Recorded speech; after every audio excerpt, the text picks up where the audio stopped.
একদম এইটা গেলেগোদা লালটু মান্না ফোন করেছিল, ওদের বাড়িতে ঘরের সামনে ছিল, সেখান থেকে উদ্ধার করা হয়েছে।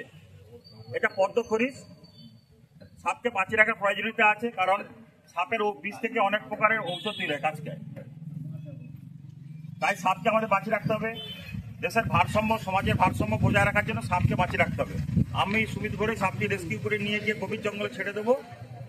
সাপকে বাঁচিয়ে রাখতে হবে। সাপের বিষ থেকে অনেক প্রকারের ঔষধ তৈরি হয়, তাই সাপকে বাঁচিয়ে রাখতে হবে। এই এলাকায় আপনারা চুন আর ব্লিচিং পাউডার ছড়িয়ে দেবেন, আর অবশ্যই মশারি খাটিয়ে শুবেন। সাপ কামড়ালে আপনারা কি করবেন? সাপ কামড়ালে কি করবেন? যত শীঘ্র সম্ভব হসপিটাল, যত শীঘ্র সম্ভব হসপিটালে যাবেন।